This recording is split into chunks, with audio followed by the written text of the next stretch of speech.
سابق governor state bank of Pakistan اور ممتاز ماہر معاشیات ڈاکٹر شمشاد اختر انتقال کر گئیں۔ خاندانی ذرائع کے مطابق ان کا انتقال دل کا دورہ پڑنے سے ہوا۔ خاندانی ذرائع کا کہنا ہے کہ مرحومہ کی نماز جنازہ کل ظہر کی نماز کے بعد ادا کی جائے گی، جس کے بعد تدفین عمل میں لائی جائے گی۔ ڈاکٹر شمشاد اختر پاکستان کی مالیاتی تاریخ میں ایک نمایاں نام تھیں۔ وہ اسٹیٹ بینک آف پاکستان کی پہلی خاتون گورنر تھیں اور 2006 سے 2009 تک اس منصب پر فائز رہیں۔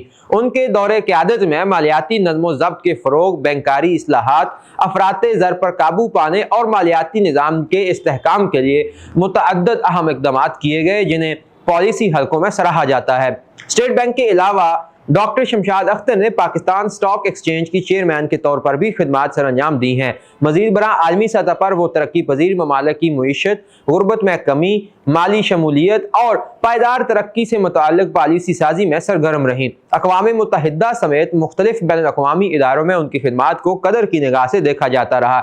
ڈاکٹر شمشاد اختر نہ صرف پاکستان بلکہ عالمی سطح پر خواتین کے لیے ایک مثال سمجھی جاتی تھیں۔ معاشیات اور پبلک پالیسی کے شعبے میں ان کی نمایاں خدمات کے اعتراف میں انہیں مختلف قومی اور بین الاقوامی اعزازات سے بھی نوازا گیا تھا۔ ان کے انتقال پر سیاسی، معاشی اور سماجی حلقوں کی جانب سے گہرے رنج و الم کا اظہار کیا جا رہا ہے، جبکہ ڈاکٹر شمشاد اختر کی اصلاحاتی کاوشیں اور خدمات طویل عرصے تک یاد رکھی جائیں گی۔